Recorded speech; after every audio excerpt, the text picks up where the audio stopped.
Hi, my name's Anthony Marquette with the Center for Digital Arts, and today we're going to talk about animation principles. Dating back to the 1930s, Walt Disney animators established 12 essential principles which would help communicate motion and emotion in their characters. While the tools may have changed, the techniques remain the same to this day. So let's take a quick look at a few techniques that can help add polish and appeal to your characters. Using this video reference as a guide, I can quickly set up an animation that obeys the laws of physics. The ball will begin its descent from 10 units high on the y-axis, which I'll zero out for each impact. I'll simply keyframe the ball at the high point and the low point of each bounce, and I'll time them according to the video. When it collides with the ground, it loses about 25% of its energy, so the apex of the next bounce will be about 3/4 of the height, and the next drop will take about 3/4 of the time. We can continue this formula for each remaining bounce in the sequence. Even though I've matched the keyframes to the reference video, the animation is far from perfect.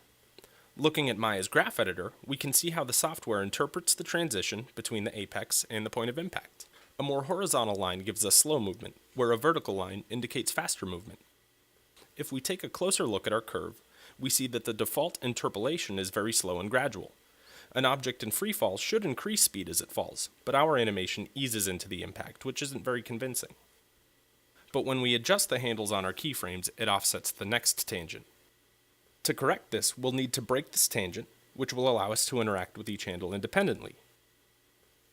Now I can create a curve that slows into the descent, but accelerates towards the impact. To create a convincing bounce, we need to adjust the other handle as well.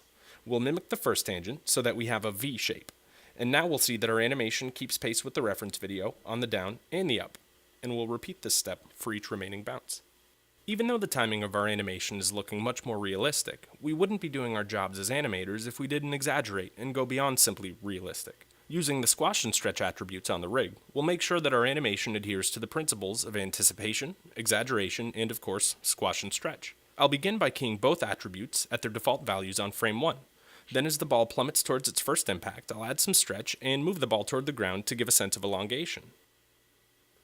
To really sell the weight of this impact, we'll immediately squash the ball on the following frame.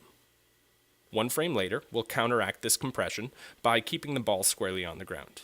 This will create a hold, which exaggerates the intensity of the impact to the viewer. The last step is to zero out the stretch attribute at the height of the next bounce.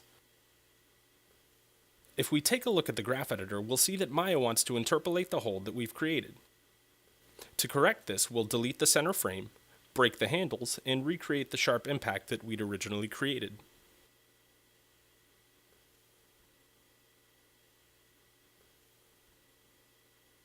Let's take a look.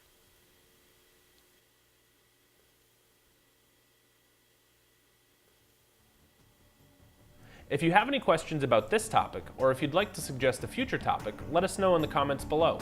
Don't forget to subscribe to our YouTube channel, and thanks for watching.